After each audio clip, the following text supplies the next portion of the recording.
you most beautiful and most amazing top 10ers, how are you today? I hope you are feeling as fabulous and pink as my dress with the crazy shoulder pads. I like to refer to them as a power shoulder.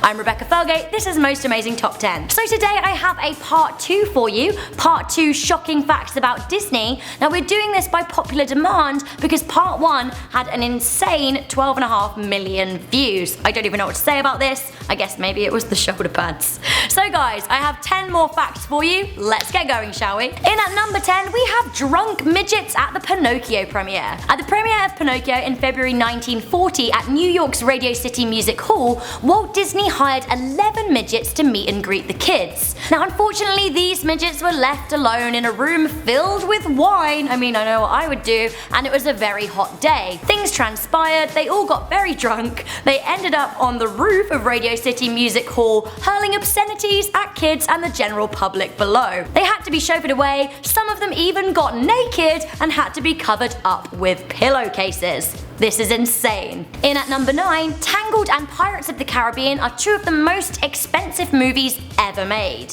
Disney likes to splash that cash. So Pirates of the Caribbean on Stranger Tides cost $378.5 million to make, making it the most expensive movie ever made. Now this was closely followed by Pirates of the Caribbean at World's End, which cost $300 million. Now the 5th most expensive movie ever made was Tangled, costing $260 million, making this the most expensive animated film ever. I guess it was worth it, people love these films. In at number 8 of our shocking facts about Disney, Disney was going to release a promotional wine alongside the movie Ratatouille. What goes well with kids? Alcohol, right? So alongside the movie Ratatouille, Disney Pixar were planning to promote the cartoon on bottles of 2004 vintage white Burgundy. Now Disney said it cancelled the promotion after being lobbied by California winemakers upset that they were using French wine, and also by those against underage drinking, which I think is kind of understandable. This would have been a very weird marketing tool indeed. A weird one for you at number 7, Walt Disney's last words were Kurt Russell. So on Walt Disney's deathbed, he wrote Kurt Russell on a piece of paper and then handed it to a person next to him. What does this mean? We don't know. So at the time, Russell was a child actor who had just signed a contract with Disney. Russell then went on to be a well-known Hollywood actor. What this means, we literally don't know. Kurt Russell himself is absolutely baffled. At number 6, Frozen was the first Disney movie directed by a female. Now Jennifer Lee was offered the role of co-director in 2011 after she co-wrote the screenplay. So all of the 52 animated feature films released by Disney in the 74 years before Frozen were all directed by males. Interestingly enough, when Walt Disney was alive, he actually refused to offer creative roles to females. He said that they didn't belong in the creative studios.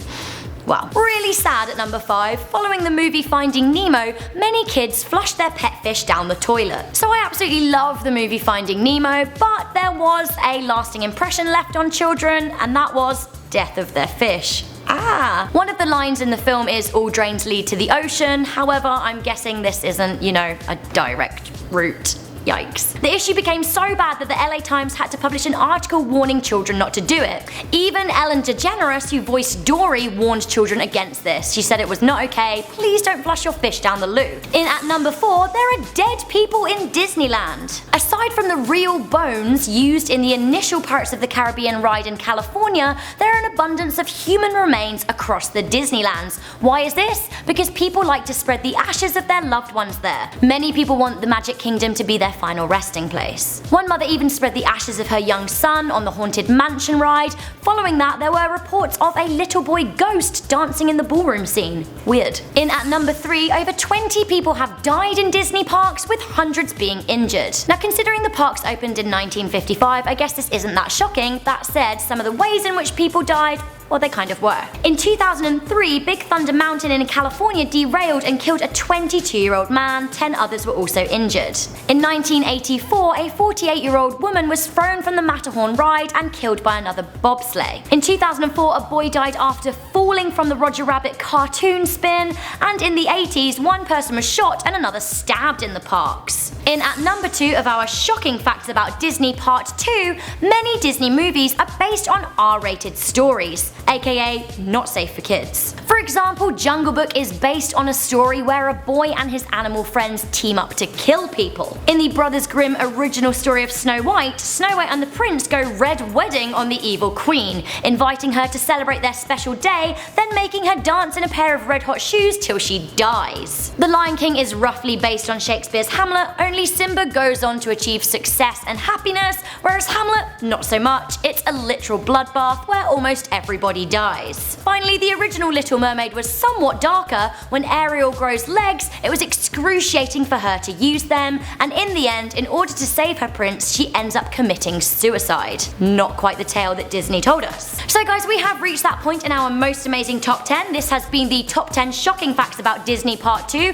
If you want to check out Part 1, then do so. It's been floating above and to the side and down below. Check it out. So our number 1 fact was that Walt Disney was a fascist sympathizer. So despite the rumors, there's no real true evidence to suggest that Walt Disney was anti-Semitic, but there is evidence to suggest that he sympathized with Hitler and the Nazis' other policies. He was also anti-communist. Disney attended meetings of the German-American Bund in the 1930s. Now they're a pro-Nazi organization. He also gave a personal tour of Disney studios to Leni Riefenstahl, a Nazi propaganda filmmaker. This is also kind of circumstantial, but he also made a movie where Donald Duck is dressed as a Nazi, and a movie in which Mickey Mouse has a swastika on a cigarette case. Kind of weird. Disney also named names before the House of Un-American Activities Committee shopping out communists. But you know what? As we can't talk to Walt Disney about these things, it's hard to know what exactly was going on. We do know he was anti-Nazi when they properly rose to power, so I guess that for one is good. So guys, that was the shocking facts about Disney Part 2. Did I leave anything out? Do let me know in the comments section down below. And if you haven't checked out Part 1 with all of its 12.5 million views, then do so. I'm Rebecca Felgate, this has been Most Amazing Top 10, and I will see you lovelies next time. Bye!